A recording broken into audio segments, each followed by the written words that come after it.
Nature is so beautiful. Nature is not abrupt. Tantrum situation we have created because we are not being with the child. If both of them have an agenda, what will the child do? We are shackling the child, no? We are putting handcuffs to the child. So it's coming from nothing. How much the child can, think and do and all that.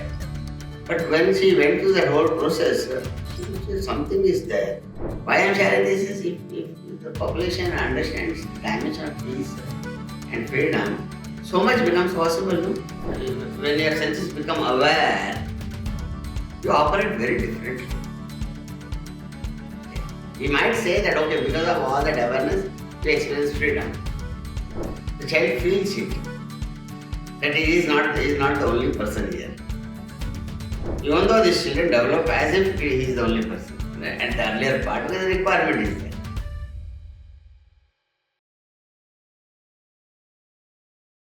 Hello and welcome back to another episode of our Montessori podcast. So my name is Rohan. I'm joined here with Mr. Ravi Kunder. So Ravi Kunder is the co-founder and director of Dewdrops Academy. Dewdrops Academy is a Montessori method schooling from the age of 3 to the age of 16. So we have an interesting topic of discussion today, which is the sensitive periods, which is very important in child development and in education. So what is a sensitive period?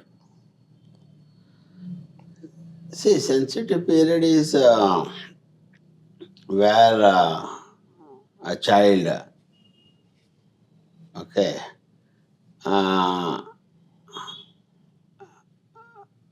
gets, things, receives from nature and from the environment and all that at a pace and at the volume, it that kind of absorption or that kind of development never happens after a certain period. Okay. Okay. Like at our age, we cannot imagine how much we could have done at that age. Okay. When I say our age means it's not fair. I'm 70 now, but for even youngsters, 10 years, 12 years, that kind of development doesn't happen. So nature has given that dimension where from birth till the age of six almost 80% of our life's requirement is completed. And that possibility happened because of sensitive period. Okay. The sensitive period, everything opens up, okay, for that child to receive unconditionally. Okay. And the first 3 years, it is happening not only unconditionally, it is also happening, happening through unconsciously. Okay. You got it? So, and the child just, it's like a sponge, like as Maria Montessori, spoke about. It just absorbs everything that is there in the environment that the child is, exploring and, just receiving. Okay, not even exploring, like exploring is, it may be there, but child is just, whatever that child is in, whatever is there in that space, child just receives it as it is. Child doesn't filter that. There is a requirement again for development of your language, of your this muscles and movements, and so much that goes in that. Okay. Okay, even visual also. Okay, so and sensitive period also, there are other spaces, time and time. Maybe after 6 to 12 years also there is some kind of sensitive period, but not at this scale. Okay. So there is later also it is there. Okay. Okay, we can discuss that. So how did Maria Montessori discover that children have sensitive periods? See, I cannot say exactly how it happened. But I can give some examples. You can give some examples. Because she was always curious, like a child in anything she did. Okay. Um, so she could see that the child is, over a period, she could see these children, by the time they're 12, 3 years, and by the time they're 6, so much they were, able to, receive, Because we always think, this child's brain was coming from nothing. How much the child can, think and do and all that. But when she went through that whole process, she could say something is there. Something is there. Okay. And as a scientist, more than being a doctor or just getting into education, as a scientist, she is a thinking mind, researching, and she found some cases, some of the experiment that was done uh, years before. Okay. I don't know that scientist who did that work or who discovered. This is basically discovery. Okay, it was existing for Right. for ages. So that example is about the butterfly. Okay. The butterfly, he found that the butterfly is laying the egg very close to that edge of the leaves. Okay. Okay, the edge of the leaf is very soft. Okay. And his discovery was that the butterfly which lays the egg was at a place where the egg, the egg when it comes out with the larva, okay, it could see the light. Okay. So it is inching towards the light. Okay. You got my point. Okay. And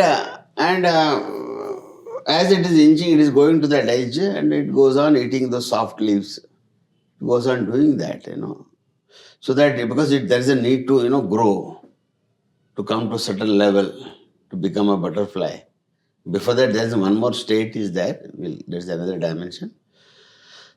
So when this the process that it was going, that butterfly was, that larvae was going through. Okay. Suddenly, that scientist found that at some point it stopped, Okay. and then the scientist found that it was eating even the coarser food also. Okay. Later. Okay. So he termed it as a sensitive period. Okay. When that was very young, it could go for the softer food there. Okay, and it was I don't know what was that period. Much before than what Dr. Montessori worked on. Okay, so from there a lot of things opened for her, and then she worked on the child, and there she could see so much that possibilities that happen, and she could also she could also see that it is a brief moment in the child's time that for language, for movements, there are a certain period, okay, where the growth is required at a phenomenal, pace. So, I think what we'll do is, I'll just give one more small example. Yes. If you see other species which I had spoken about some time back, then we'll get back to this, okay? What we observed during that period, for other species, except elephant and others, kangaroo, like the human species that we are going through, those species, like deer and some other species, genetically, the way it is designed, when that calf comes out, within a moment it is able to, become, as an adult.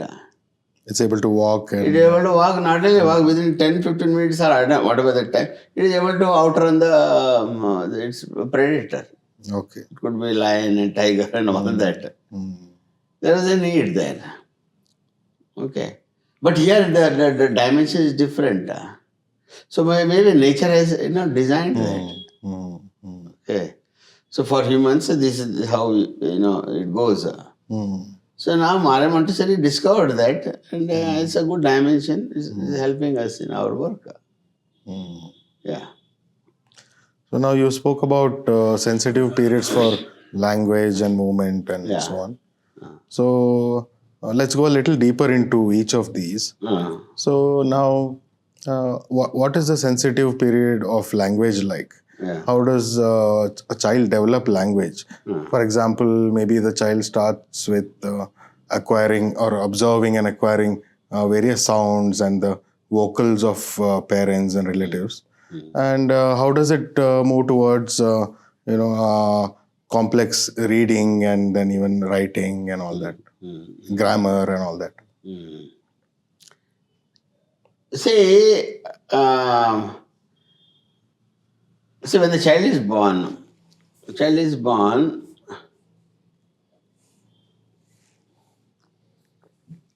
the vision may not have developed during that period, Okay.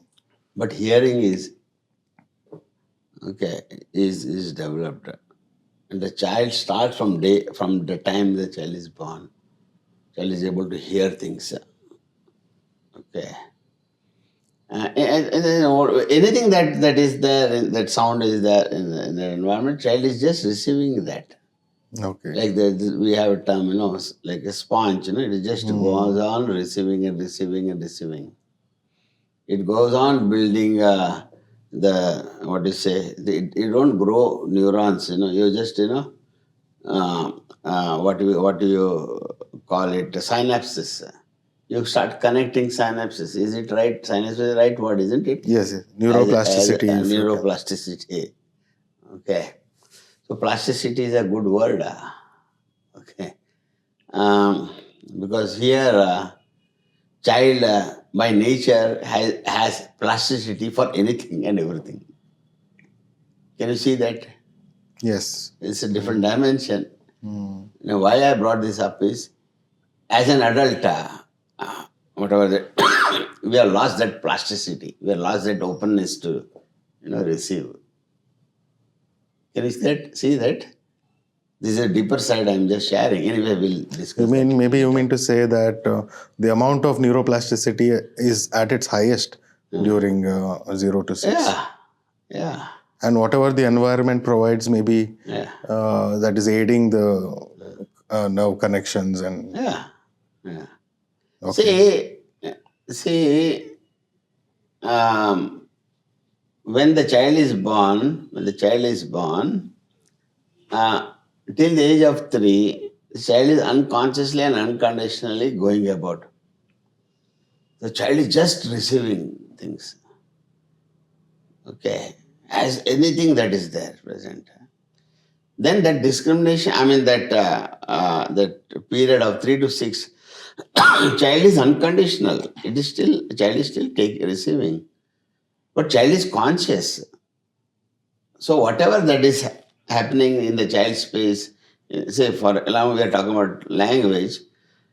So in the context of language, the child is slowly able to discriminate, the things the child wants, the child is, So a lot of those synapses, a lot of those inputs that child has, got, many of those inputs it just, discards.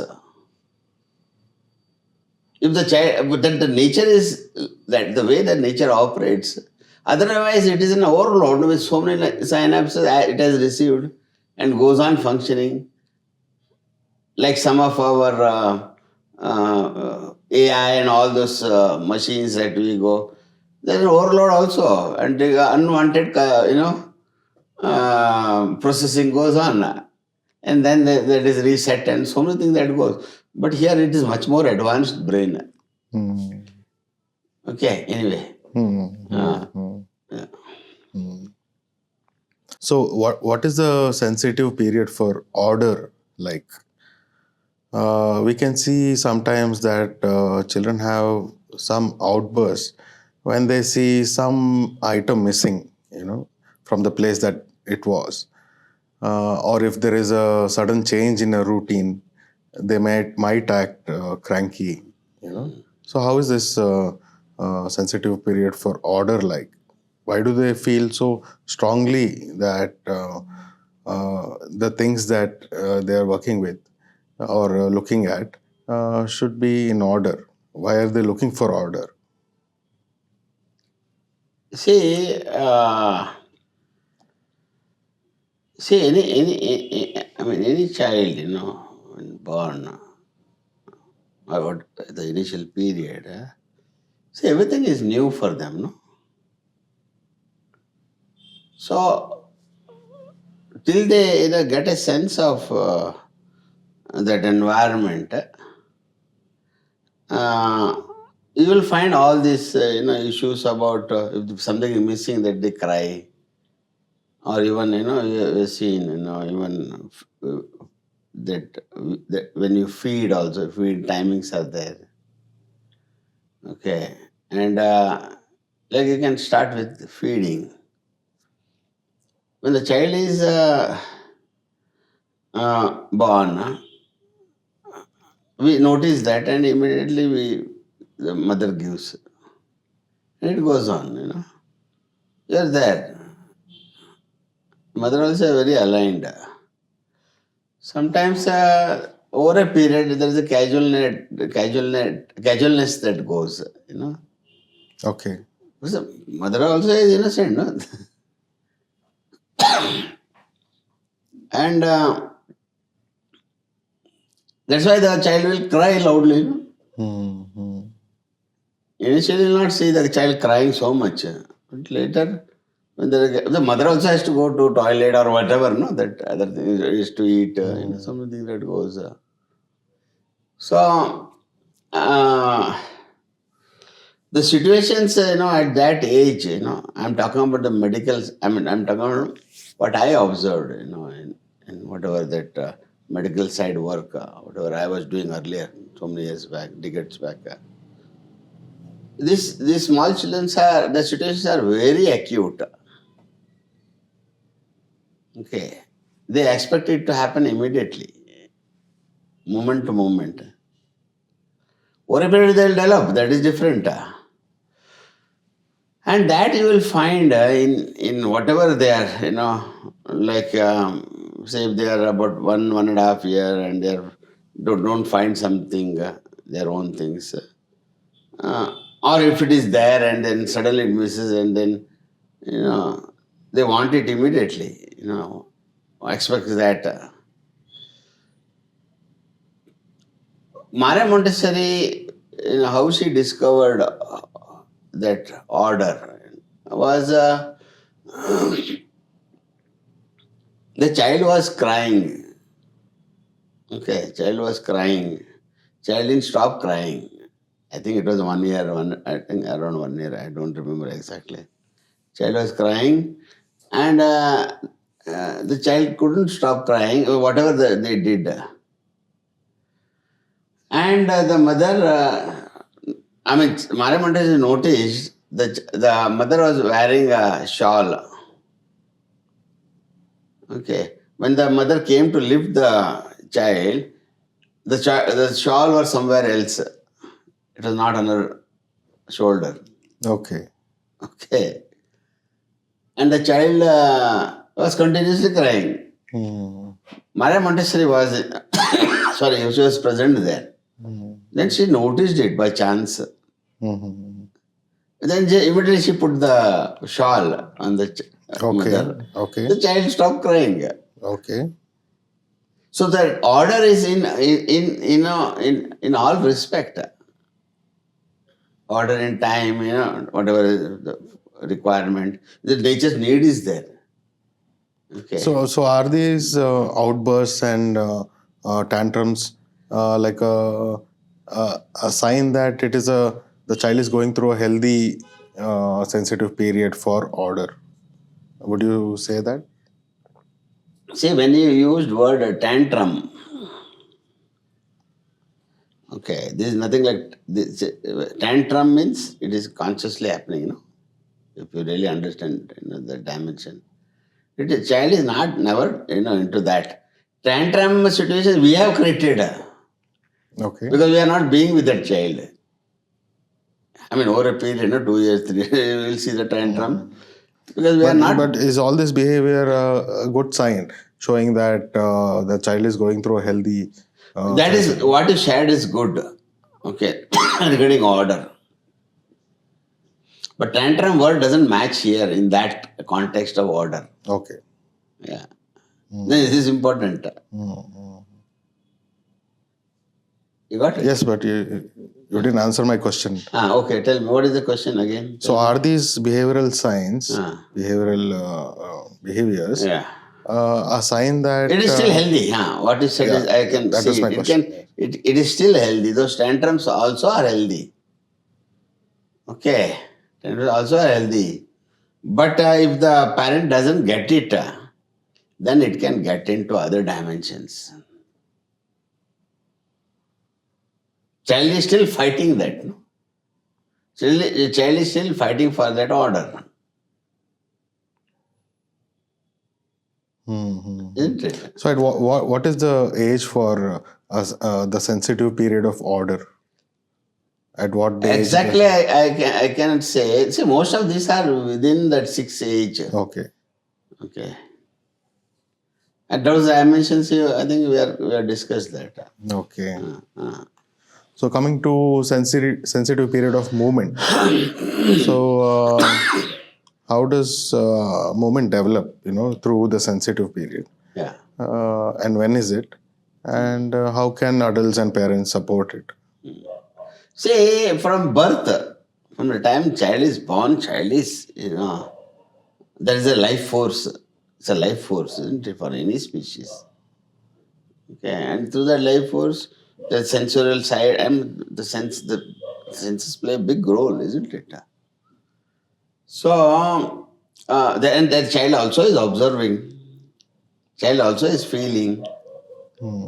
Okay, slowly by nature, whatever muscles that develop, hands, fingers, movement, all those movements and all those things develop. Okay. And all those things build on that. Step by step it builds. Okay. So, along with these movements, whatever that movements we talk about, at every stage it develops. The cognition also develops. It is related to cognition. Okay. So while we talk about cognition, while we talk about the movements, there is also the muscle memory that develops. No. Okay. Movements, even if it is random, the muscle is also developing some relationship. No. The relationship also is connected to the brain, isn't it? Because the nervous system. Okay. So Maria Montessori could consider all these things. Very deep work she did, isn't it? So, and what she's trying to tell the parents and the educators is, can you provide opportunity for the child to move? Develop movements. Okay. If you just put that child in a crib, in a cradle, Okay. 24 hours, child doesn't have that much time to move. No? This is one factor. One of the examples I'm just giving. Ultimately, that will impact everything, even the cognition also. Right. Yeah. Right. So how do these movements develop, and what if there is not adequate support given for these movements to develop? What happens then? What happens when the sensitive period of movements closes? Most of the time children are allowed to move around and do the activities that they want to do, and almost everybody develop a wide range of movements. So what if there is some restriction in movement somehow? Like for example, you spoke about cribs and play pens and all that. So, what happens when the sensitive period of movement closes, and let's say the child has not, learnt a few movements? What happens then? See, when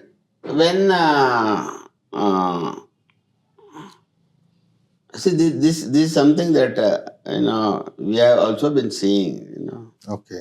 We also experienced some children in our school when the movements are restricted and parents always holding the child to climb and in early age. Those things we see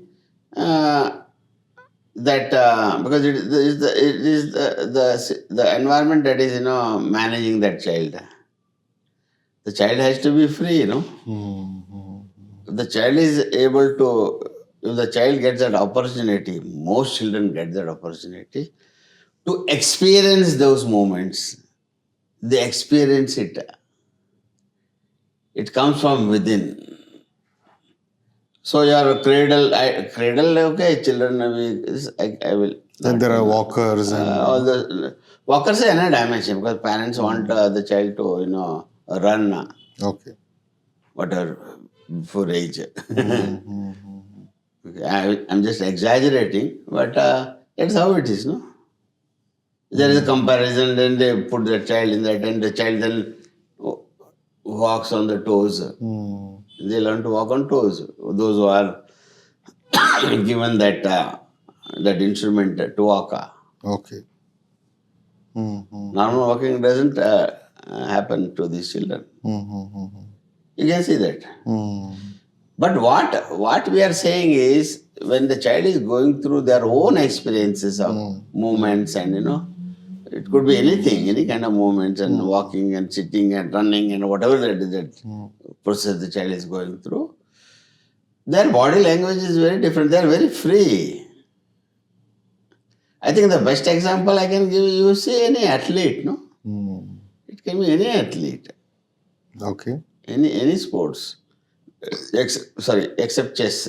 Okay, chess is, they also, nowadays they also go for running and all those things because that keeps them fit. Okay, they become fresh. But largely, if you see any athlete, see their body language, how free they are, how simple they are, no? So, and you see children who don't go through any of these processes, they look dull. It is there. Nature, see, for a million years, you have been, so free and running about and doing all kind of things. Right. Isn't it? So ultimately, movements is what it makes the person, no? Okay. So now talking about senses. So there is a sensitive period for sensory refinement that happens during the age of 0 to 3, maybe 3 to 6 also. So how does that go about? And children are also fascinated about small objects during this time, minute objects, small maybe dust particles and ants and so on. Yeah. So what would you say about?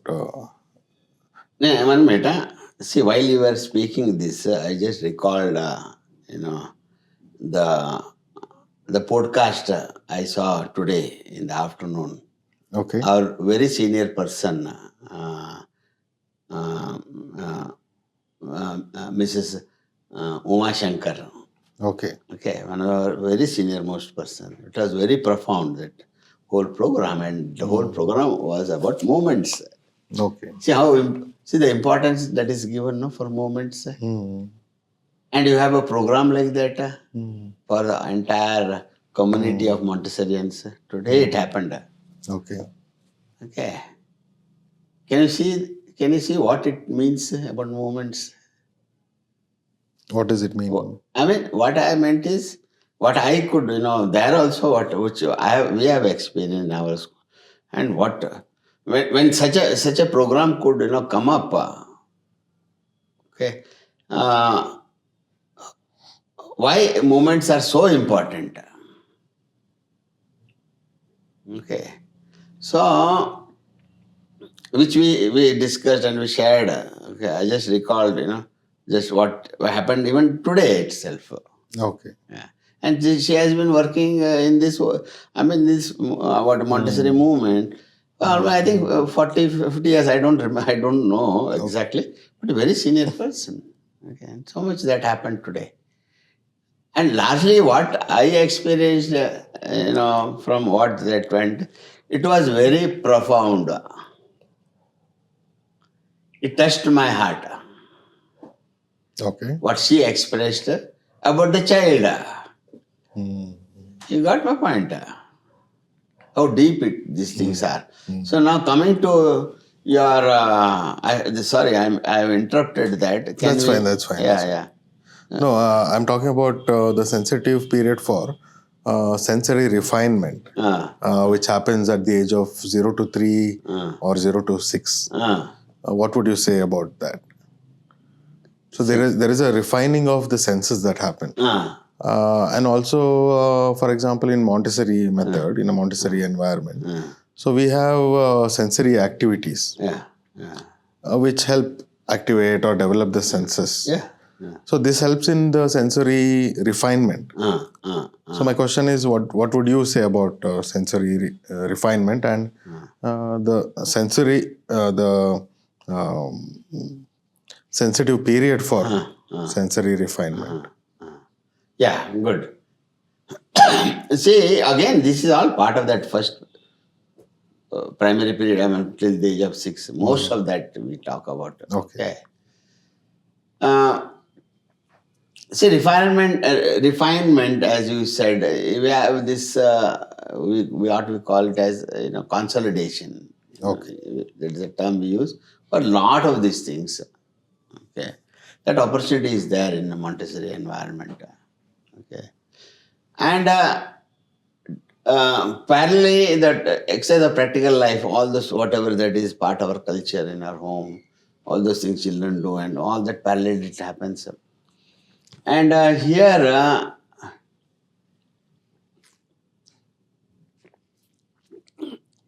the child is able to gauge things, the differentiations. Okay, there are activities, like your pink tower, brown stairs. There are different sizes there. Okay, and there is an order also there. Okay, the last one is 10 centimeter cube and 9 centimeter cube. It goes until 1 centimeter cube. Same thing is with brown stairs. There is a, like a stair. Okay, but again the diameter is more rectangular cube. Okay, and then you have that red rod and all that, which leads to numbers and all that later. Okay, so there is a higher order now. Okay. The child is able to gauge, the child is able to differentiate. Child is now now beyond 3 years. Okay, child is conscious there. Okay. But still he is unconditional. Before 3 he is unconsciously doing it and unconditionally is going about. Okay. He is conscious here, but still unconditional. He is open to it. Okay. So that sensory part, you have so many things that, you have that different textures of cloth. Okay. The child is able to get that, there is differentiation. The child is able to differentiate. Okay, child becomes aware of that.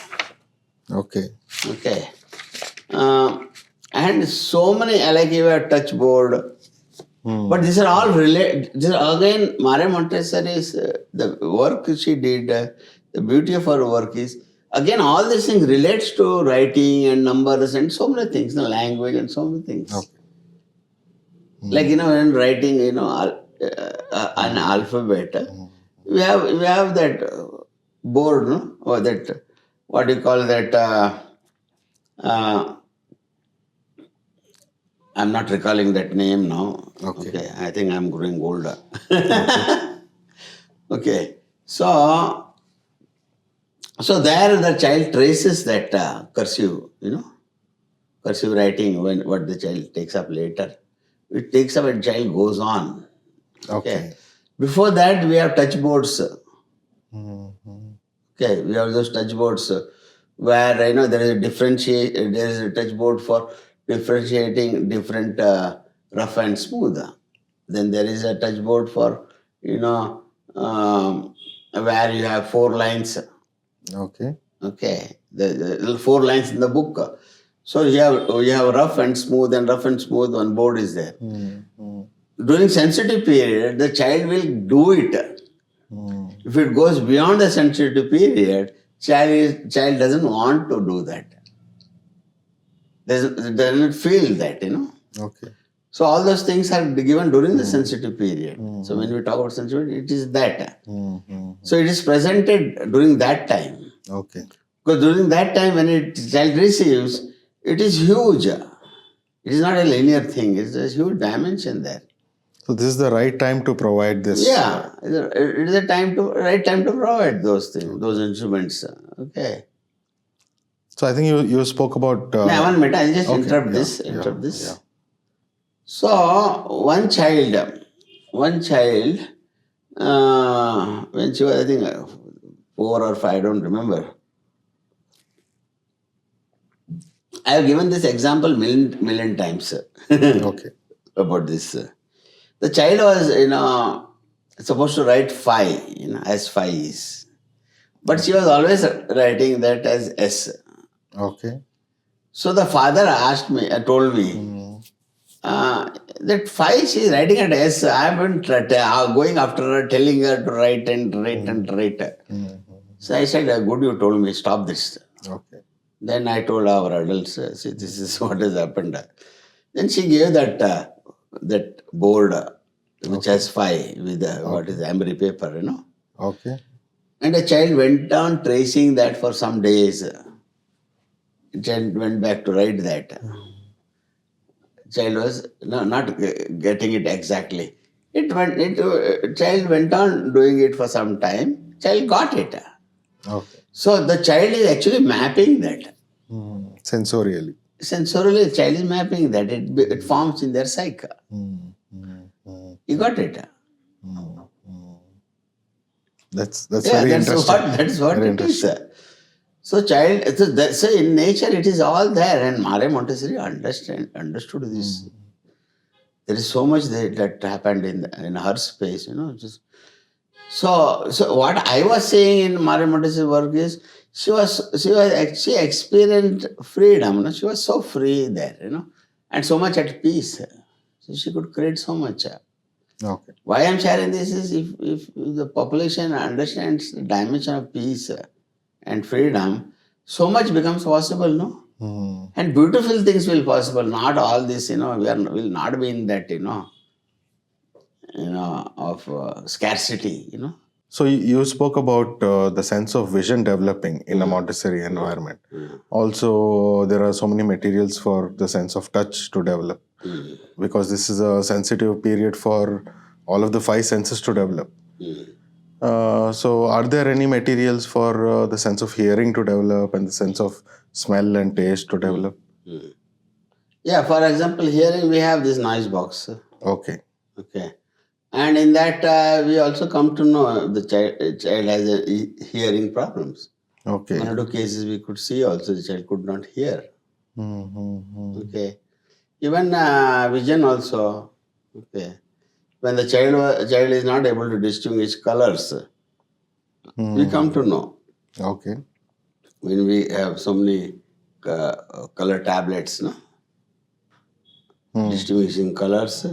And then even in each color, there is a grading. Okay. Okay. From dark to light. It can be so many colors there. Each color has a dark to light. All the shades the child is setting it. Okay, even these textures. So all this play a big role. Right. The more and more the child is adapt to that, the more and more child gets that. Your hearing becomes aware. Okay. Your vision becomes aware. Even in the context of color grading and all those things, there's an awareness that gets created, even in touch also. The awareness that gets created. Okay. Okay. So that importance, the Maria Montessori, for me also I used to think why all this so important. Mm. So when the child goes through the process of different senses, and when your senses become aware, Mm. you operate very differently. Mm. Mm.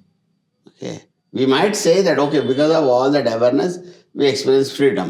Okay, Mm. okay, there is a fine dimension to that, but actually it is that. But how we see is so when you see somebody a very skilled worker, he operates. Some of the very skilled workers operate at the highest level because most of his senses are operating at that level, Okay. at that highest level of that, whatever the sense is receiving. Mm. That's why he is able to, create solutions and products and other things Okay. of very high quality. Same thing with athlete, no? Okay. Which I was discussed this many times. Okay, So, because tell me. so are there materials for to develop the sense of taste and smell We also? have materials for taste. Okay. Okay, they'll put one drop. Okay. There are so many things that goes. And Okay. each child experiences taste of Mm. different. It can be sour, it can be sweet, it can be bitter. Every child goes through that process. It is interesting. Yeah. And what is also interesting is the child is excited, but the adult also operates at a very good level at that time. Okay. Yeah, they are really operating at it. Otherwise, it doesn't happen there. Mm. Okay. Mm. Adult plays a primary role in bringing the order. Because adult also has to carry order within themselves. You got it? Okay. So that space also gets that order. Mm. Mm. And this order doesn't happen from top down, Okay. not from top down disciplining. Okay. It is from within the child. Okay. Yeah. That's interesting. So, what does the sensitive period for social aspects of life look like among different age groups? Yeah. You know? Yeah. See, yeah, it's good. It's interesting because till the age of 6, the child is constructing. Okay. Child is busy with all those things that is child is developing, and by the time they are 6, they are complete person. Okay. Now they are ready for all that social thing and other things. They'll have. By the time they will also have a friend or maybe 2 friends. By the time they are 6. And earlier years, they did not because they are busy with their own self. They are not even sharing. Also, you might have seen sometimes children don't during that age. Okay. Okay. But after 6, they get into that dimension Mm. of, becoming aware of, their peers and friends, and, they develop that Okay. friendship. Okay. So during that period, okay, now this is important. So what we say is the next phase is the elementary period. Okay. So, an elementary period, they would like to have more of colleagues and friends and all that. Mm. So the dimension of working together starts there. Okay. Okay, so there is a sensitive period also in a different kind. Isn't it? You always spoke about collaboration in a elementary environment. Yeah. I think maybe that's what you're talking about. Yeah. So again, I would say that it's a kind of sensitive period, not it's a different dimension from whatever they went through earlier. More of sensorial side. Okay. I'm more of construction. Here is more of the social side. Okay. Okay. So that dimension, if the child gets it early, at 6, 7, 8 years, when that child goes through collaborating and all, it takes you into another dimension, no? Hmm. Others trying to get into that space of working together after 10, 12 years, you miss a lot here. Hmm. You got it? So if it can happen in this space of 6 years to 12 years, you go to the next level at an adolescent age. Because when you are at an adolescent age, if you have gone through all these processes during that sensitive period for collaboration, if it happens in your space, traditionally it doesn't happen. Traditionally you are sitting in that class and you are facing the teacher. Hmm. Hmm. But again, I would say it is a sensitive period of collaboration in small groups. Hmm. Hmm. Larger groups can happen in the next level. So the sensitive period of relating to social aspects is maybe what you're saying is from the age group of 12 to 16 or 6. Can you repeat that? The sensitive period for social aspects. What you're saying is the age group of the sensitive period is around the age of after 6 to... No. See, after 6 you go through that process of a small community. The social side can be a big aspect, no? It is the whole thing. That starts shaping after 12. You got it? That kind of dimension doesn't happen here. Here they are collaborative learning, they're into collaborative in small groups. A child cannot deal with a large group. You got my point? I mean, of 6 years or 7 years or 8 years. Okay. Cannot group, there they can. But for that foundation, for an adolescent child of 12 to 18 years, that foundation happens here. Okay. So if we are going through that sensitive period for collaboration during this period, the next phase is very simple, no? For the social, the larger context of social side, isn't it? Okay. So now these sensitive periods, are they biologically driven or are they driven from the because of the environment, or how is it like? Is it a combination of both of these? Actually, if there is a lot of work that has taken place, which is very recent, okay, so many dimensions that we see, we only remember something primal, like fear, which has been there for lakhs of years. But there are so many, aspects that you just spoke about. Even culture also is biological. It's now become biological. Okay. Okay, it is present. We don't notice that, and there's not much discussion, not much work has happened in that, but it is there. The cultural side also becomes biological over a period. I'm not able to, give a term to that because something that I could see, I went through. It is there, as you just shared. No? Because I think you have a better idea as a being in neuroscience. You can come up with this. This is interesting, actually. Maybe I think on another day. Why I said it is. But eventually there is a biological basis of culture that is evolving right now, or that has been evolving over time. Yeah. Just like language. Now language is also a very recent thing compared to the evolution of a human being. Language is very recent compared to the whole scale of... So culture also comes somewhere there. Maybe even before language. Right? So what area I am interested in here is the biological side, and which is deeper. Okay, may not be as deep as fear. Okay, but it is there present.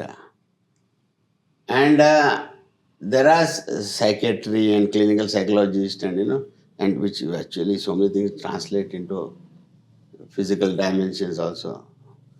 So, if the society understands this dimension, so healing also takes into another dimension. That's the area I was interested.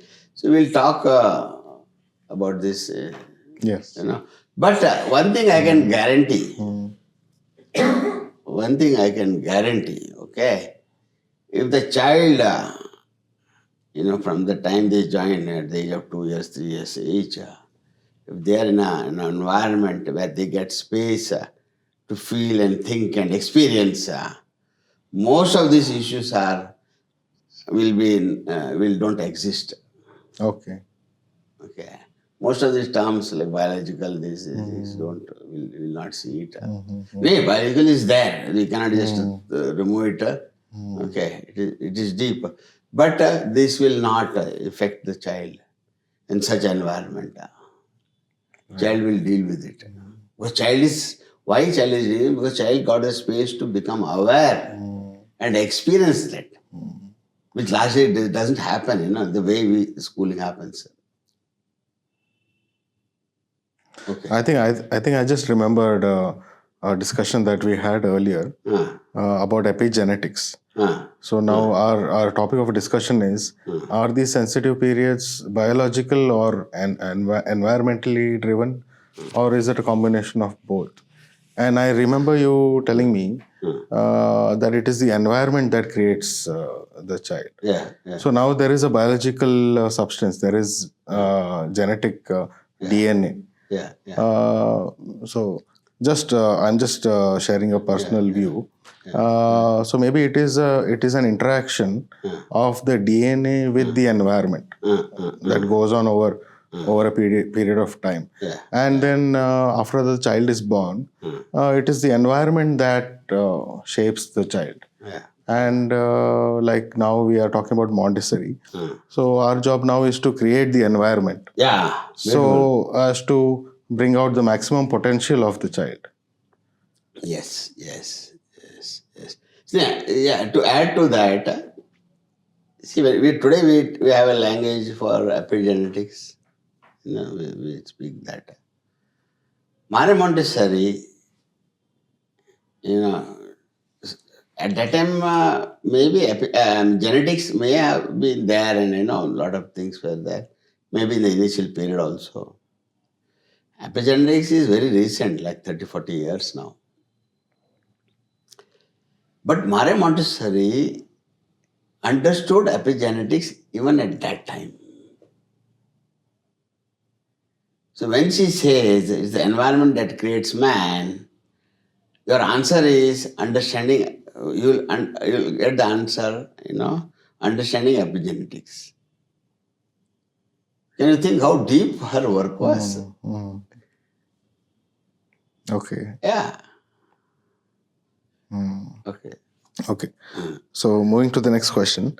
So Maria Montessori often describes sensitive period as a temporary spotlight, or a heightened receptive stage.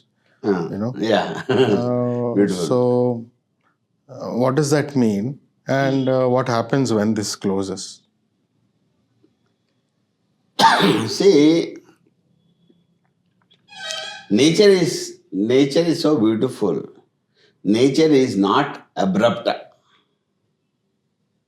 You said when it closes, no? It doesn't abruptly close. Okay. When the need is over, Okay. it happens. Nature is never disruptive. You got my point? Okay, so all those sensitive periods that we all go through, all species go through, it is very beautiful, and it happens seamlessly and there is no disruption. Okay. Okay, so what surprised me also, when I saw these insects, no, how they, that exoskeleton, how it comes out after a period. Hmm. Okay. Okay. And it renews the, Hmm. the insects renew their outer skin or whatever you call it, Hmm. feathers and everything, whatever that, Hmm. they have. Exoskeleton is the right word. Right. So, but for me, it looked so, very disruptive and very, pain. It could be, I don't know, so many things. But that such a complex thing could come out, Hmm. and really, when it comes out, it really comes back to the same shape. Hmm. It's extraordinary. Hmm. You got it? How nature works, Okay. isn't it? And Mario Montessori's work is actually about, about nature, how nature operates. It's very deep. I don't think that you hardly see anybody doing that kind of work. Hmm. You know, this work, we are only talking about the child. But so much has happened behind that. I mean, so much. She went on working till she died. Till she died. Okay. Hmm. Hmm. Okay. So what happens when this heightened receptivity? What happens when it closes? I You mean, get part into of the it. next stage, Okay. Okay. And it is supposed to go to the next stage. Okay. There's a requirement, no? Hmm. There's a requirement there Hmm. for the next stage, next task Hmm. that Okay. species goes through, or the human, I mean, the child goes through. Okay. Okay, there's a next. So, what observable behaviors that we can see in children that shows that a child is in a particular sensitive period, and how can parents and adults identify that? So you are talking about what age? Maybe 0 to 6. Let's Ah, say any major sensitive period. ah, For example, language maybe. ah. So, what behavior shows us that the child is in the sensitive period? Ah. You know, for example, now not all children would like to, explore language at the same time.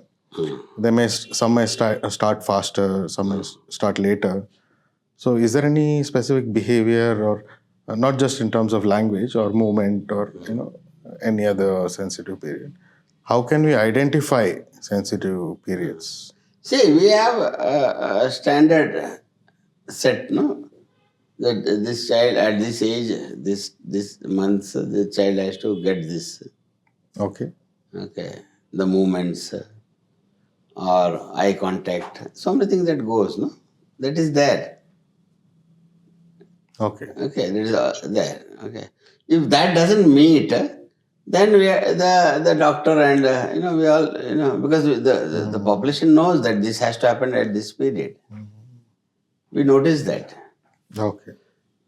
We don't even see from the context of the sensitive period. Largely, it's only we talk about because we are in this work. Largely, population doesn't go through that, isn't it? Okay. I mean, the medical world also doesn't see it from that context. They see it from, okay, this period it should happen and this should happen. The scale at which it should happen, they don't understand.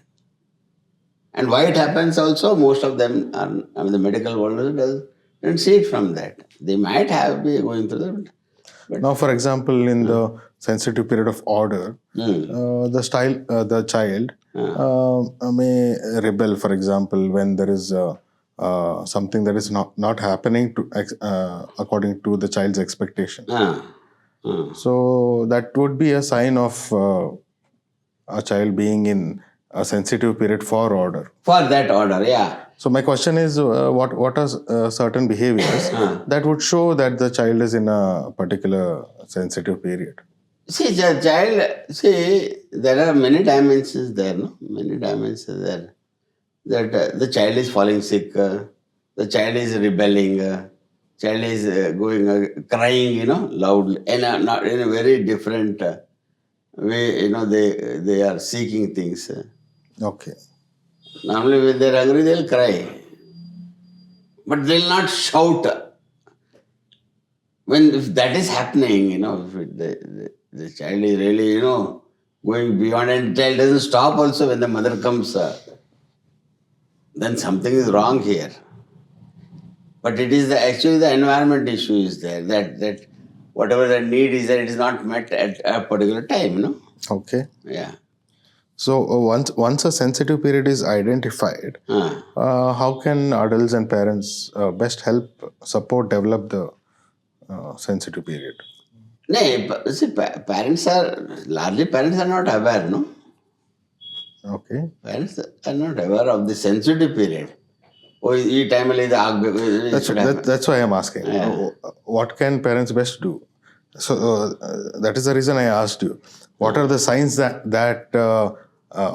what are the behaviors that maybe a parent or an adult can't see and figure out that now a child is in a particular sensitive period? This is beautiful. What you shared is this problem is the current issues are there. This huge problem the society is facing today. Okay, of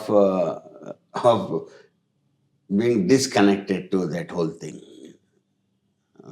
Okay.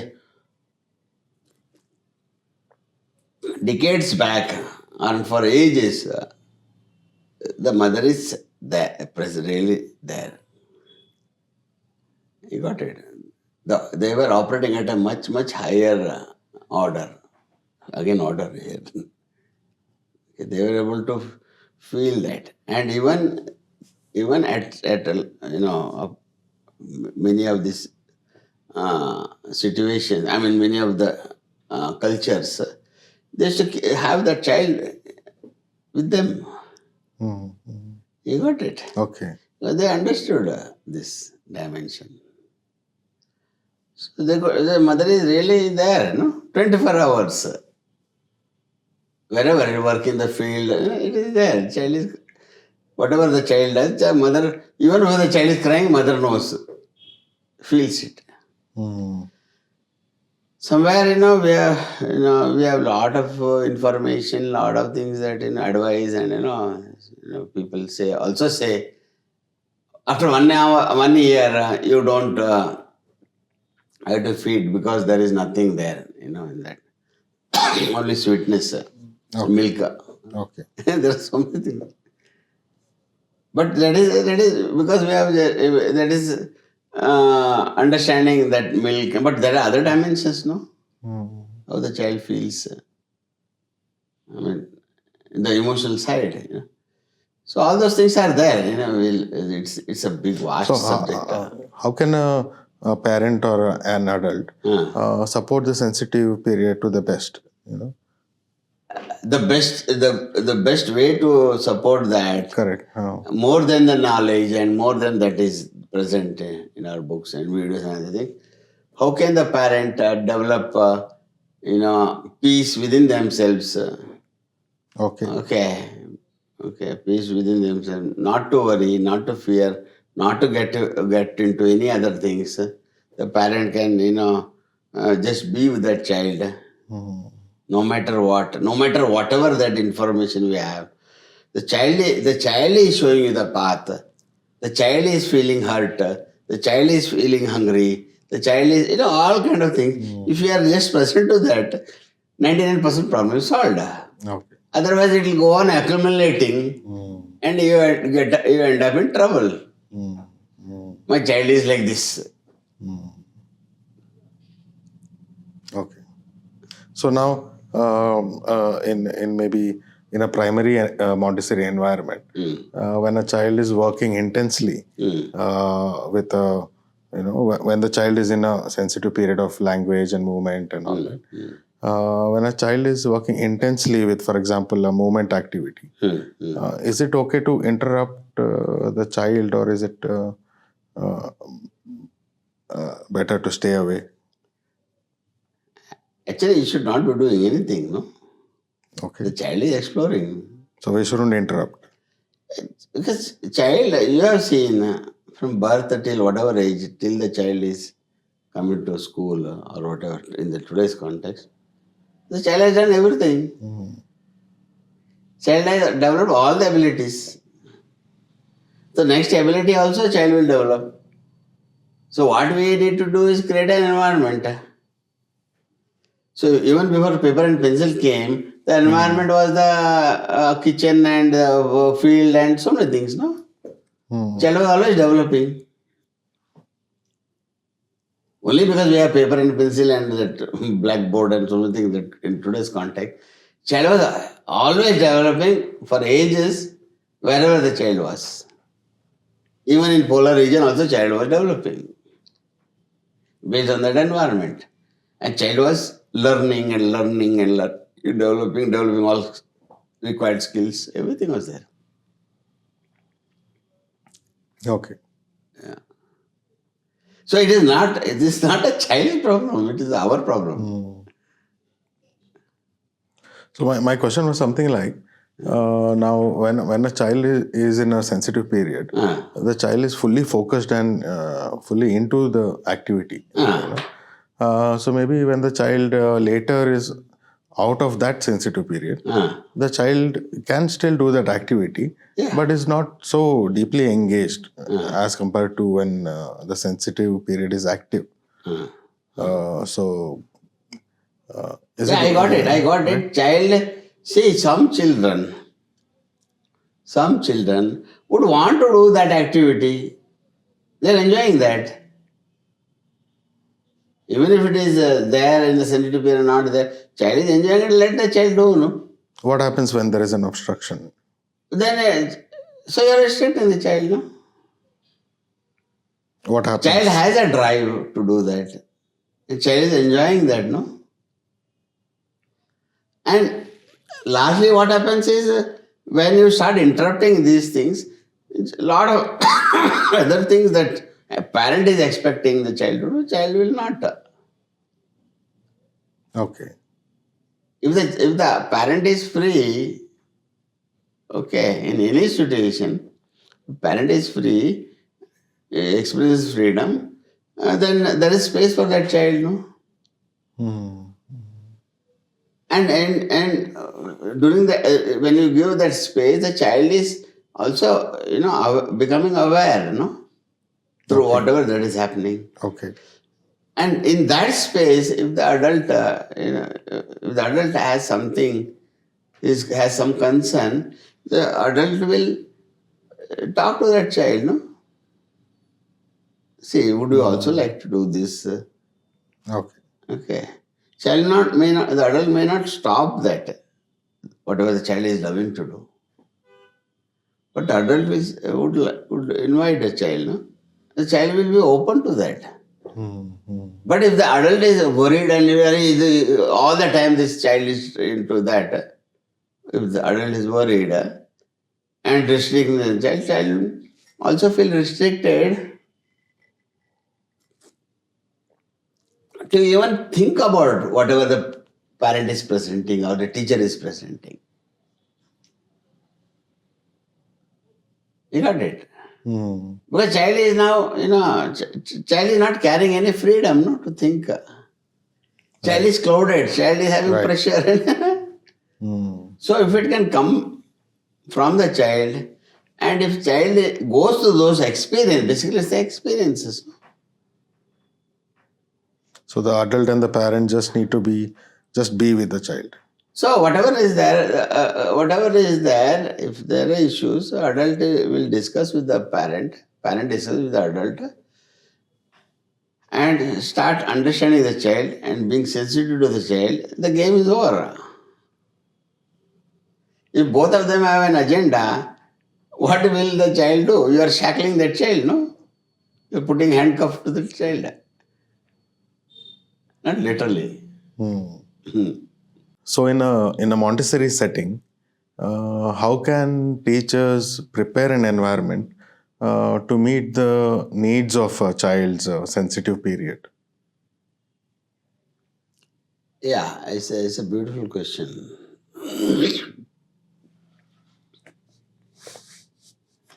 See, the environment, for age group of 3 to 6,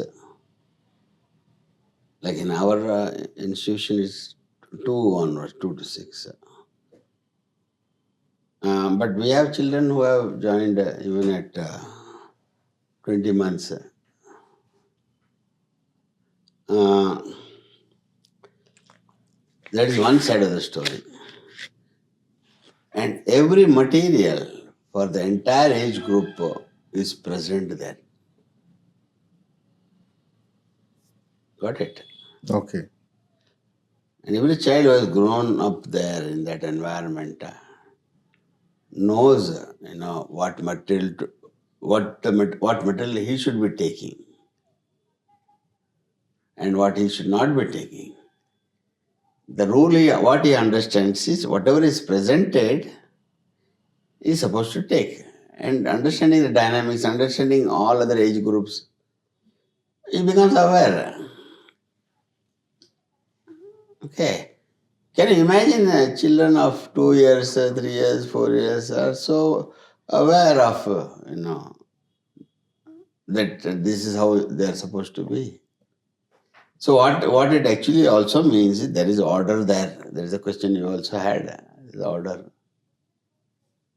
Okay. And there is also the dimension of discriminating and differentiating, what he is supposed to be taking there and what he should not be taking. So the dimension of sensitive period, okay, may not arise so much, because adult and a child is already aligned to everything that is present. Okay. So during the sensitive period of some of the materials, child might go on taking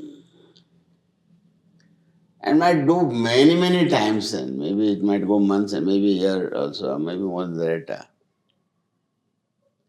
But the adult is aware, no? Adult is aware. Okay. But there is a need here. So adult respects that need. That is the beauty of this whole thing. Hmm. Hmm. And adult comes up. The kind of development that happens to adult is from who the child is, from whatever that age and that sensitive period, and so many things that goes, no. Hmm. So adult operates at a beautiful level. Okay. Even if the child who is not be younger child who is not supposed to take some materials, the adult will not make the child conscious about it. Adult might come and just speak to the child. Uh, do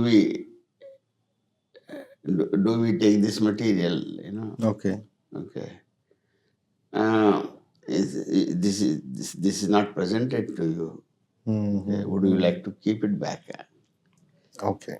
Yeah. So they will not. The adult will not make that child, conscious about, Okay. right, wrong. There's nothing like that. Hmm. That doesn't happen there. So I think this is a complete sense. I'm Right. trying to give a Right. complete sense Right. to. How Also, I've heard that in a primary Montessori environment, so the materials that are arranged on the racks are in an order. in a sequence. Okay, in a sequence, and so the environment is set in a way that the order remains throughout the year. Perhaps this also helps develop, aid the sensitivity towards the sensitive period of order. Order, yeah. Yeah, it is. Yeah. Okay. Yeah. Okay. Yeah. Okay. So most of the intense periods of sensitive periods are in the first plane of development, which is from 0 to 6. Mostly, yeah. Okay. So how does it go about in the next stages? Like, for example, now there is a need for a moral sense developing, maybe after, I mean, it might be since a younger age, but mainly after elementary and towards adolescence, and also the need for peer belonging. So what do you have to say about that? See, this is not overnight for an elementary child. It's not an overnight phenomena for the child. This child has gone through the previous period. The child understands whatever is supposed to be doing, then whatever is supposed to be not doing, not at different times.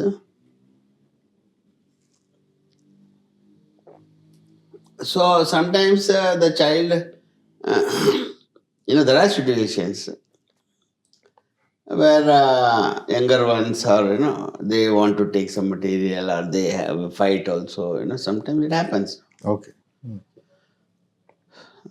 So the adult will not intimidate that child.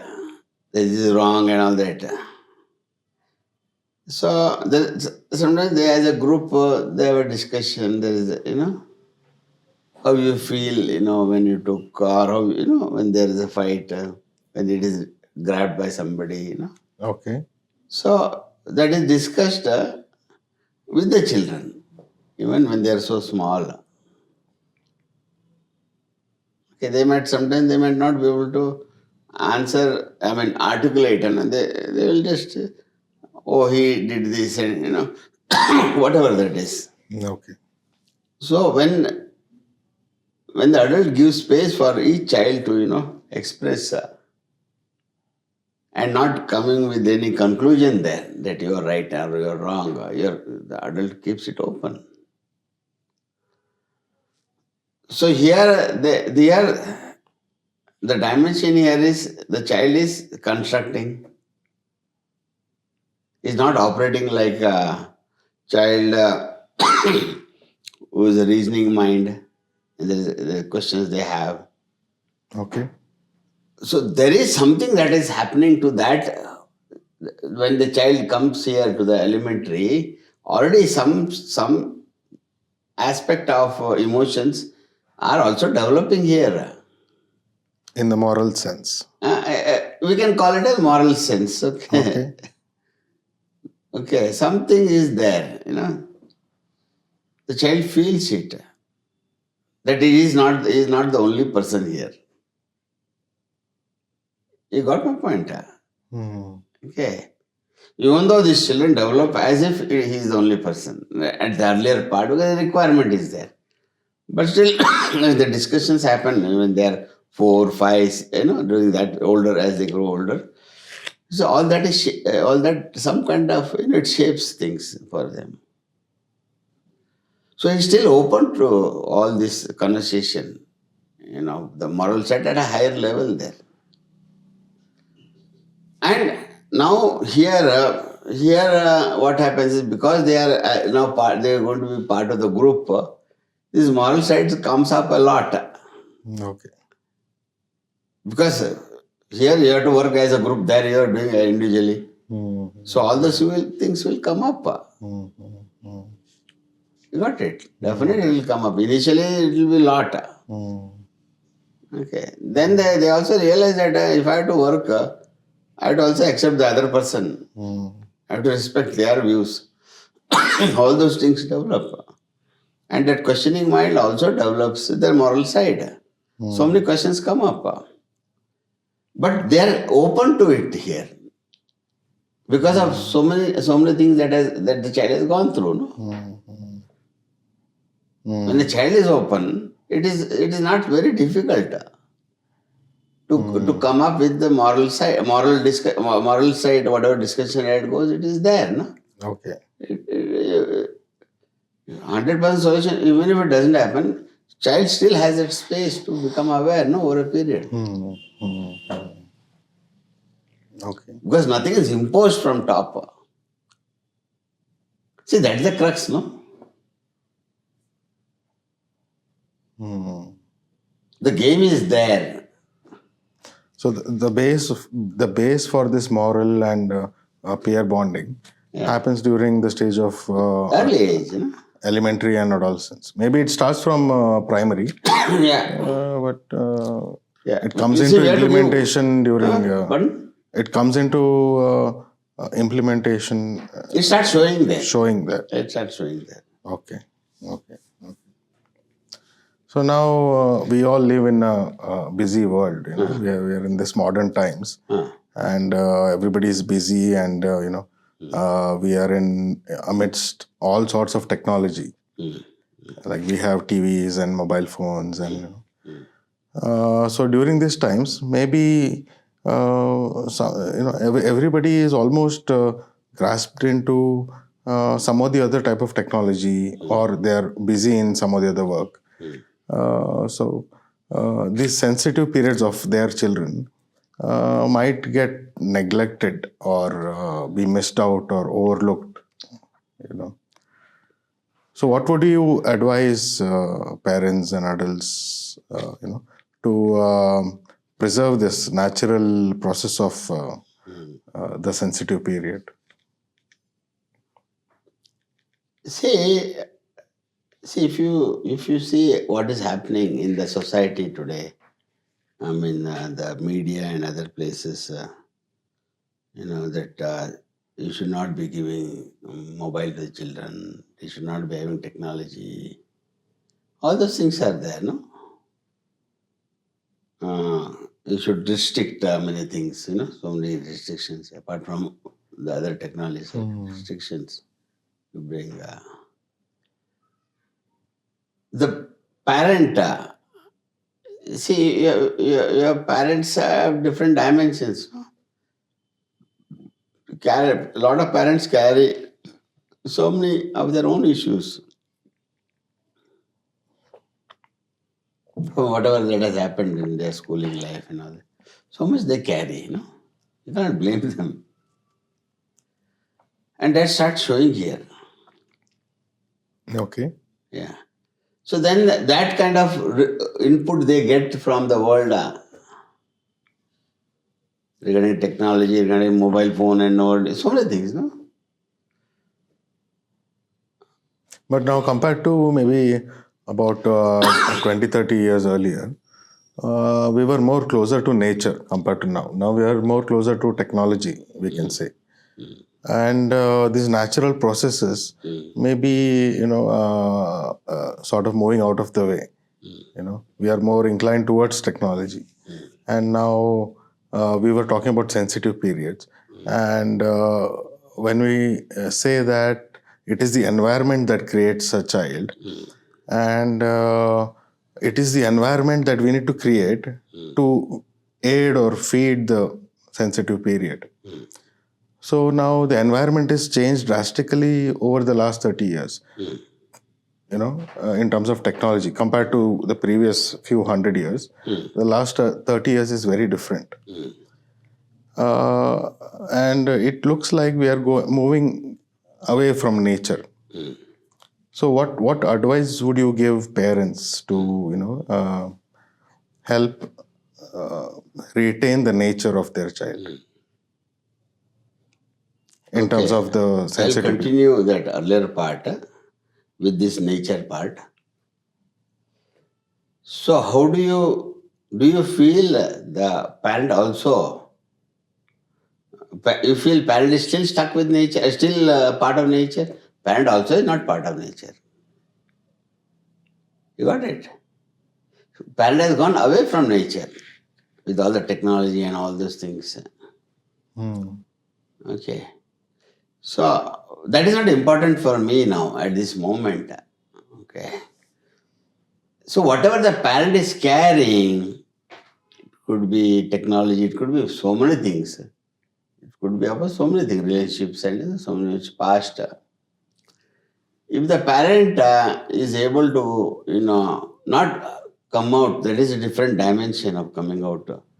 If the parent is able to, be peaceful in the context of the child, when whatever relationship or whatever the parent is expecting here, if the parent is peaceful and parent opens up, okay, to what he is going through, he'll settle those things.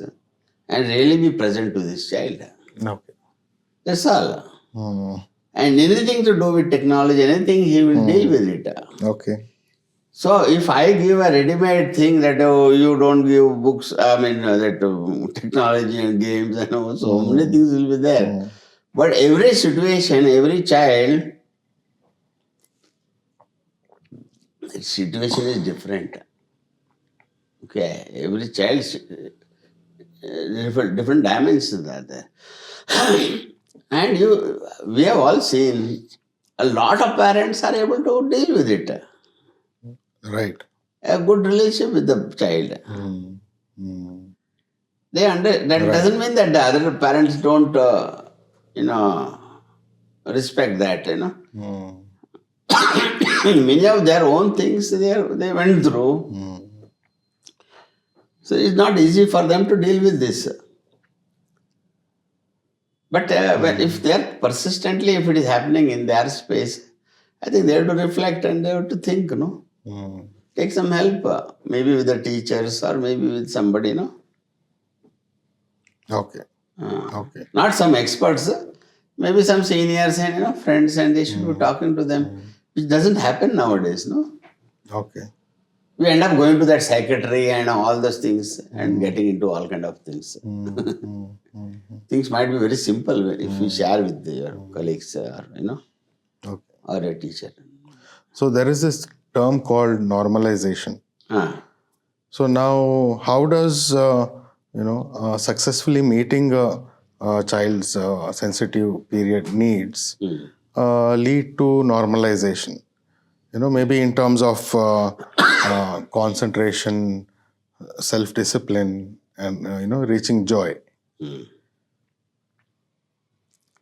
See, concentration and reaching joy, and what is the other word you said? Self-discipline. Self-discipline, all that. Okay. See, these things happen only when all your needs are met. The child needs are met. Okay. Okay. Not because out of child's demand. If the child's, that environment that the child is present, if it meets the child's needs, because some children, they need to do lot of things. Okay, there are, there are groups of children we have seen that top end. Their food is that, doing and so many things they want to do. They want to explore and, get into so many things. Okay. If the adult doesn't understand and just meets the immediate demand of the whole group, these children feel, neglected. And I mean, more than neglect, they don't feel, that they are part of that because they want to do so many things. They are interested in exploring so many things. And we have seen that, with the children. Okay. And then when we give them some meaningful work, really meaningful work, not work, meaningful work, they'll be getting into it. Okay. Otherwise, you will see, children disturbing the environment. That is what the adult sees it like that, anywhere if you see. So what is this normalization? So normalization is the child gets that opportunity to do things at his pace. I mean, that whatever elementary is a group of children at their pace. Okay. And their need, their challenges, that they want something challenging. Another group might not be wanting that challenging task. So if the adult can understand and meet those needs, everything will be settled, no? So you mean to say when the needs are met, the child is normalized? It's normal. Okay. He reaches an equilibrium. Yeah, it's a balance, no? Okay. See, what is the wrong understanding people have? Oh no, he's a very high energy child. Okay. So we have to give a lot of exercise and these things and run and do and so that he can spend his energy. This is not how it works. Okay. Mare Montessori always speaks about meaningful work.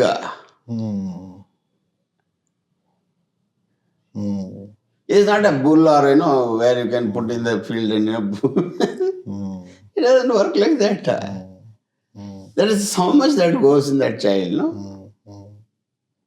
Some children might not be so much interested, but the adult has to understand that and respect that and manage that, no? You cannot club the whole. Montessori is all about that, Okay. Respecting each individual, each groups, And tell me. No. Go on. And there is nothing right wrong here. So much the child is learning, so much the child may not be learning that, child may be learning something different. It is nothing like that, in the overall context that we have seen. Last 5 years, our children have been completing 10th course, and wherever they are, whatever they are doing beautiful. In whatever level they were. Every one of them is doing something beautiful. Very happy, Okay. Yeah. Thank you very much. Thank you. It's been very interesting listening to you. Yeah. So we have reached the end of our topic, and we'll work more on getting you more interesting topics on the Montessori method and education. Thank you very much Thank for you. joining Thank you, me. my dear. Thank you.